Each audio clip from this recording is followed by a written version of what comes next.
Hello everyone this is Mandeep from visa wave study services. ਅੱਜ ਦੀ video again repeat sentences ਨੂੰ ਲੈ ਕੇ ਆ। ਬਹੁਤ ਸਾਰੇ ਸਟੂਡੈਂਟ ਸਟਰਗਲ ਕਰਦੇ ਆ ਰਿਪੀਟ ਸੈਂਟੈਂਸਸ ਦੀ ਇੰਪਰੂਵਮੈਂਟ ਵਾਸਤੇ। ਉਹਨਾਂ ਨੂੰ ਇਹ ਲੱਗਦਾ ਹੈ ਕਿ ਉਹ ਪ੍ਰਿਪੇਅਰ ਤਾਂ ਕਰ ਰਹੇ ਆ, ਉਹਨਾਂ ਦੇ ਵਧੀਆ ਹੋ ਰਹੇ ਆ, ਕਲਾਸ ਦੇ ਵਿੱਚ ਵਧੀਆ ਹੁੰਦੇ ਆ, ਐਂਡ ਉਹਨਾਂ ਨੂੰ ਇਹ ਲੱਗਦਾ ਕਿ ਮੌਕ ਟੈਸਟ ਦੇ ਵਿੱਚ ਉਹਨਾਂ ਦੇ ਰਿਪੀਟ ਸੈਂਟੈਂਸ ਖਰਾਬ ਹੋ ਜਾਂਦੇ ਆ। ਮੌਕ ਟੈਸਟ ਦੇ ਵਿੱਚ ਰਿਪੀਟ ਸੈਂਟੈਂਸ ਖਰਾਬ ਹੋਣ ਦਾ ਰੀਜ਼ਨ ਕੀ ਆ, ਜਾਂ ਤੁਹਾਡੇ ਫਾਈਨਲ ਐਗਜ਼ਾਮ ਦੇ ਵਿੱਚ ਸ਼ਾਰਟ ਸਪੀਕਿੰਗ ਘਟਣ ਦਾ ਰੀਜ਼ਨ ਹੁੰਦਾ ਆ ਕਿ ਤੁਸੀਂ ਸਟ੍ਰੈਸ ਲੈ ਜਾਂਦੇ ਹੋ ਬਹੁਤ ਜ਼ਿਆਦਾ, ਜਾਂ ਪੈਨਿਕ ਹੋ ਜਾਂਦੇ ਹੋ, ਜਾਂ ਤੁਸੀਂ ਟਾਈਮਲੀ ਨਹੀਂ ਕਰਦੇ। ਲਾਈਕ ਕਈ ਬੱਚੇ ਹੁੰਦੇ ਨਾ ਕਿ ਉਹਨਾਂ ਨੂੰ ਪਲੇ ਹੋਇਆ, ਉਸ ਤੋਂ ਬਾਅਦ यूट्यूब ਤੇ ਜਿਹੜੇ ਬੱਚੇ ਪ੍ਰੈਕਟਿਸ ਕਰਦੇ ਆ ਉਹਨਾਂ ਦੇ ਅਕੋਰਡਿੰਗ ਟੂ ਟਾਈਮ ਚੱਲਦੇ, ਉਹ ਸਹੀ ਰਹਿੰਦਾ ਹੈਗਾ। ਜਦੋਂ ਬੱਚੇ ਦੂਜੀਆਂ ਐਪਸ ਤੋਂ ਕਰਦੇ ਹੈਗੇ ਜਿਨ੍ਹਾਂ ਦੇ ਉੱਪਰ ਟਾਈਮ ਨਹੀਂ ਸਹੀ ਚੱਲਦਾ ਹੁੰਦਾ, ਤੇ ਉੱਥੇ ਜਾ ਕੇ ਉਹਨਾਂ ਨੂੰ ਪ੍ਰੋਬਲਮ ਆਉਂਦੀ ਹੈ, ਕਿਉਂਕਿ ਉਹਨਾਂ ਨੂੰ ਪਤਾ ਨਹੀਂਗਾ ਕਿ ਕਦੋਂ ਬਾਰ ਸਟਾਰਟ ਹੋਣਾ, ਕਦੋਂ ਬੋਲਣਾ। ਤੇ ਜਦੋਂ ਮੌਕ ਦੇ ਵਿੱਚ ਜਾਂ ਫਾਈਨਲ ਐਗਜ਼ਾਮ ਦੇ ਵਿੱਚ ਬੋਲਦੇ ਆ, ਉਸ ਟਾਈਮ ਕੀ ਹੁੰਦਾ ਹੈ ਕਿ ਤੁਸੀਂ ਟਾਈਮ ਬਾਉਂਡ ਦੇ ਵਿੱਚ ਹੁੰਦੇ ਆ, ਤਾਂ ਉੱਥੇ ਤੁਸੀਂ ਘਬਰਾਓਗੇ ਤੇ ਤੁਸੀਂ ਪੈਨਿਕ ਹੋਵੋਗੇ, ਹਨਾ। ਤੇ ਤੁਹਾਡੀ ਪ੍ਰੈਕਟਿਸ ਕਿੱਦਾਂ ਦੀ ਹੋਣੀ ਚਾਹੀਦੀ? ਤੁਹਾਡੀ ਪ੍ਰੈਕਟਿਸ ਹਮੇਸ਼ਾ ਹੀ YouTube ਤੋਂ ਹੋਣੀ ਚਾਹੀਦੀ ਹੈ। ਤੁਹਾਨੂੰ ਟਾਈਮ ਦੇ ਅਕੋਰਡਿੰਗ ਚੱਲਣਾ ਚਾਹੀਦਾ ਆ। ਉਹਦੇ ਨਾਲ ਤੁਸੀਂ ਕੌਨਫੀਡੈਂਟ ਵੀ ਰਹੋਗੇ ਮੌਕ ਟੈਸਟ ਦੇ ਵਿੱਚ, ਤੇ ਫਾਈਨਲ ਐਗਜ਼ਾਮ ਦੇ ਵਿੱਚ ਵੀ ਰਿਪੀਟ ਸੈਂਟੈਂਸਸ ਨੂੰ ਵਧੀਆ ਪਰਫਾਰਮ ਕਰੋਗੇ। ਹੁਣ ਇੱਕ ਚੀਜ਼ ਹੋਰ ਆ ਕਿ ਰਿਪੀਟ ਸੈਂਟੈਂਸਸ ਦੇ ਵਿੱਚ ਬੱਚੇ ਕੀ ਕਰਦੇ ਆ, ਫਲੋ ਦੇ ਚੱਕਰ ਦੇ ਵਿੱਚ ਬਹੁਤ ਸਪੀਡ ਬੋਲਣਾ ਸਟਾਰਟ ਕਰ ਦਿੰਦੇ ਆ। ਤੁਸੀਂ ਕੀ ਕਰਨਾ ਹੁੰਦਾ ਆ, ਕੋਈ ਵੀ ਸੈਂਟੈਂਸ ਜਦੋਂ ਸਪੀਕਰ ਬੋਲਦਾ ਉਹਨੂੰ ਡਿਵਾਈਡ ਕਰ ਲਿਆ ਕਰੋ, ਠੀਕ ਆ। ਉਹ ਹਮੇਸ਼ਾ ਹੀ 2 to 3 ਪਾਰਟਸ ਦੇ ਵਿੱਚ ਬੋਲੇਗਾ, ਹਨਾ। ਤੇ ਤੁਸੀਂ ਕੀ ਕਰਨਾ ਹੁੰਦਾ, ਉਹਨੂੰ ਫਲੂਐਂਟਲੀ ਇੱਕੋ ਪਾਰਟ ਦੇ ਵਿੱਚ ਹੀ ਬੋਲਦੇ ਆ। ਤੁਸੀਂ ਉਹਨੂੰ ਕੀ ਕਰਨਾ, ਜਿਹੜੇ ਸੈਂਟੈਂਸ ਹੈਗਾ ਉਹਦੇ ਪਾਰਟ ਕਰ ਲਓ। ਕੋਈ ਵੀ ਸੈਂਟੈਂਸ ਹੈਗਾ, ਫॉर एग्जांपल ਸਪੀਕਰ ਨੇ ਬੋਲਿਆ the company's new product has been attracted a lot of public attention. ਤਾਂ ਹੁਣ ਸਟੂਡੈਂਟ ਕੀ ਕਰਨਗੇ, ਉਹਨੂੰ ਇੱਕੋਦਮ ਬੋਲਣ ਦੀ ਕੋਸ਼ਿਸ਼ ਕਰਨਗੇ। ਜੇ ਤੁਸੀਂ ਇੰਨੇ ਵੱਡੇ ਸੈਂਟੈਂਸ ਨੂੰ ਲਾਈਕ 10 to 15 ਵਰਡਸ ਦਾ ਇੱਕ ਸੈਂਟੈਂਸ ਹੈਗਾ, ਉਹਨੂੰ ਇੱਕੋ ਵਾਰ ਬੋਲੋਗੇ ਤਾਂ ਤੁਸੀਂ ਆਪਣਾ ਫਲੋ ਵੀ ਖਰਾਬ ਕਰੋਗੇ, ਤੁਸੀਂ ਕੰਟੈਂਟ ਵੀ ਨਹੀਂ ਪੂਰਾ ਪਿਕ ਕਰ ਪਾਓਗੇ। ਹੁਣ ਸੈਂਟੈਂਸ ਨੂੰ ਡਿਵਾਈਡ ਕਿੱਦਾਂ ਕਰਨਾ ਹੈ, ਦ ਕੰਪਨੀਜ਼ ਨਿਊ ਪ੍ਰੋਡਕਟ ਇੱਥੋਂ ਤੱਕ, then has attracted second part ਹੋ ਗਿਆ, and a lot of public attention.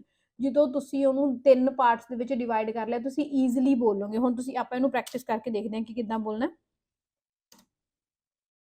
The company's new product has attracted a lot of public attention.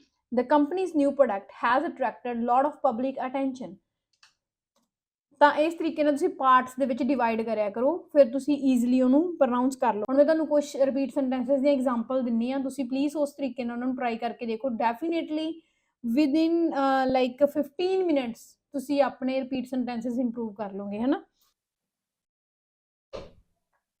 This is a 2-year course taught by means of lectures and seminars. This is a 2-year course taught by means of lectures and seminars. ਹੁਣ ਇਸ ਤਰੀਕੇ ਨਾਲ ਤੁਸੀਂ ਬੋਲਣਾ ਹੈ। ਹੁਣ ਆਪਾਂ ਫਿਰ ਦੇਖਦੇ ਹਾਂ ਕਿ ਆਪਾਂ ਕਿੱਦਾਂ ਡਿਵਾਈਡ ਕੀਤਾ ਸੈਂਟੈਂਸ ਨੂੰ। ਇੱਕ ਤਾਂ ਬਹੁਤ ਜ਼ਿਆਦਾ ਆਪਾਂ ਸਪੀਡ ਨਹੀਂ ਚੱਕੀ, ਜਿੰਨੀ ਕੁ ਸਪੀਡ ਸਪੀਕਰ ਦੀ ਹੈਗੀ ਆ ਉਨੀ ਕੁ ਸਪੀਡ ਹੀ ਆਪਾਂ ਰੱਖੀ ਹੈਗੀ। ਤੁਸੀਂ ਇਦਾਂ ਹੀ ਕਰਨਾ ਆ, ਬਹੁਤ ਜ਼ਿਆਦਾ ਸਪੀਡ ਨਾਲ ਨਹੀਂ ਬੋਲਣਾ। ਸਪੀਡ ਕਦੇ ਵੀ ਫਲੂਐਂਸੀ ਨਹੀਂ ਹੁੰਦੀ। ਪਲੀਜ਼, ਮੈਂ ਵਾਰ-ਵਾਰ ਹਰੇਕ ਵੀਡੀਓ ਦੇ ਵਿੱਚ ਇਹੀ ਕਹਿੰਦੀ ਆ ਕਿ ਸਪੀਡ ਕਦੇ ਵੀ ਫਲੂਐਂਸੀ ਨਹੀਂ ਹੁੰਦੀ, ਤੇ ਤੁਸੀਂ ਸਪੀਡ ਨੂੰ ਬੈਲੈਂਸ ਰੱਖਣਾ ਹੈਗਾ। ਜਿੰਨੀ ਕੁ ਸਪੀਕਰ ਦੀ ਸਪੀਡ ਹੋਊਗੀ ਉਨੀ ਕੁ ਸਪੀਡ ਨਾਲ ਬੋਲਣਾ। This is a 2-year course, okay. ਇੱਥੋਂ ਤੱਕ ਹੋ ਗਿਆ first part. Taught by second part, means of lectures and seminars, ਹਨਾ। ਤੇ ਇਸ ਤਰੀਕੇ ਨਾਲ ਤੁਸੀਂ ਉਹਨੂੰ ਡਿਵਾਈਡ ਕਰਨਾ ਆ। Those suffering from infectious diseases are separated from other patients.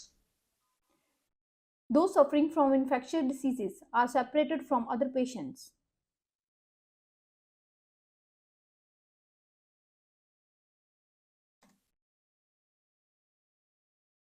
Certain foods seem to contain more potent allergens than others. Certain foods seem to contain more potent allergens than others.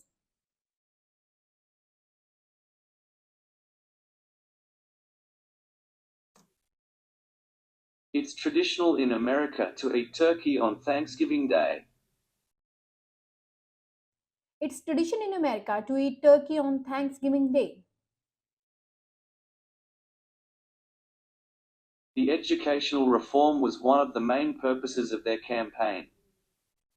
The educational reform was one of the main purposes of the campaign. Fire.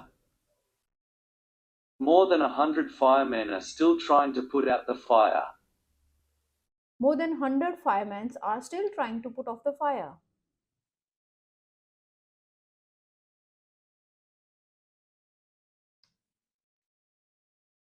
Sam is researching the relationship between social classes and education.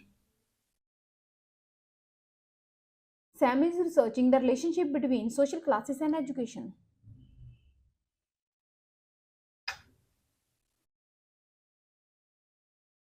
For weeks, the country has been building up a national basketball team. For weeks, the country has been building up a national basketball team. The new building will be located in the center of the town. The new building will be located at the center of the town.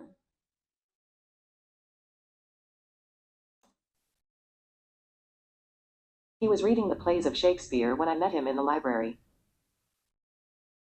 He was reading the plays of Shakespeare's when I met him in the library.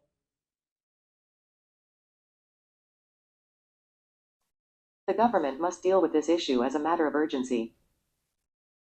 The government must deal with this issue as a matter of urgency.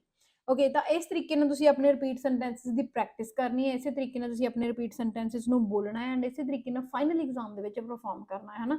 ਤਾਂ please try ਕਰਿਆ ਕਰੋ repeat sentences ਤੁਹਾਡੇ improve ਹੋ ਜਾਣ, ਕਿਉਂਕਿ repeat sentence seriously ਬਹੁਤ ਜ਼ਿਆਦਾ important ਹੈ ਜੇ ਤੁਸੀਂ ਆਪਣੇ ਪੀਟੀ ਦੇ ਐਗਜ਼ਾਮ ਦੇ ਵਿੱਚ ਆਪਣੇ ਡਿਜ਼ਾਇਰ ਸਕੋਰ ਅਚੀਵ ਕਰਨਾ ਚਾਹੁੰਦੇ ਹੋ, ਹੈ ਨਾ।